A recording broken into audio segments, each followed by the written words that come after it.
In recent years, a processing method known as honey has become more common, especially in parts of Central America. While washed coffee has all of its fruit material removed as quickly as possible, including the skin and the mucilage, in a honey process, only the skin is fully removed, and the seed is allowed to dry in some or all of its fruit mucilage. Honey processing is not as widely used as some of the other methods, but it's increasingly found in places like Costa Rica and El Salvador. While it shares similarities with the Brazilian pulped natural process, there are differences to both the methodology and the results. As with any type of post-harvest processing, the steps involved vary from place to place. In this video, we'll look at how the Chacon family at Las Lajas Micromill in Costa Rica achieves their coffee's distinct profiles using the honey process.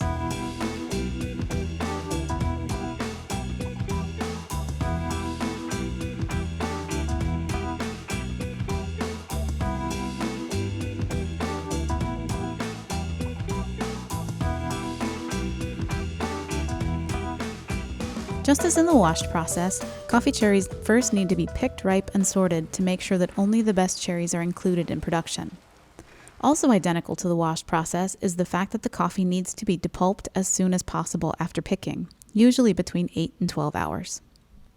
There are several variations of honey coffee that are commonly found in Costa Rica and elsewhere, and they're typically described with reference to color. You'll often find yellow, red, and black honeys from different mills, for instance.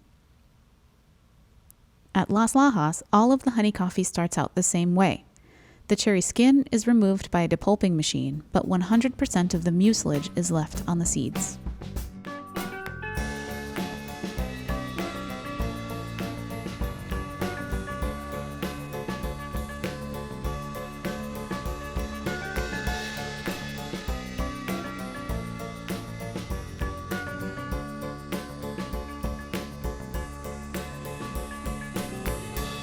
The main focus of producing honey coffees at Las Lajas is in the drying phase.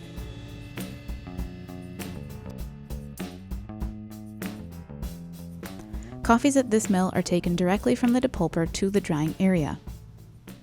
Depending on the weather that day and on what Oscar and Francisca Chacon decide is best for that lot, the seeds in their mucilage will be set out to dry in one of several different ways.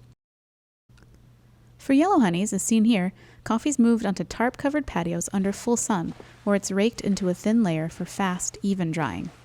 For something more fruity and fermented tasting, such as a red or a black honey, the coffee is piled in the greenhouse for certain amounts of time before being agitated, rotated, aerated, and raked out by mill staff. During the drying time, the coffee is fermenting and developing the characteristics that are unique to each honey profile. Drying time depends on both the weather and the individual style of honey process being applied, but it usually takes between 2 to 3 weeks for the coffee to reach about 11% moisture.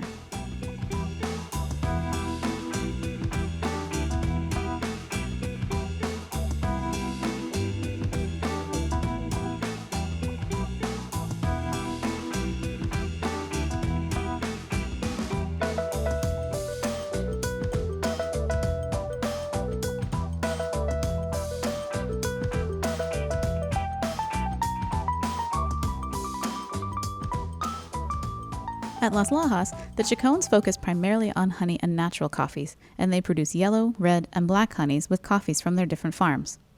Each honey style has a slightly different profile. Yellow tends to be the most mild in terms of fruitiness, most closely resembling a washed coffee.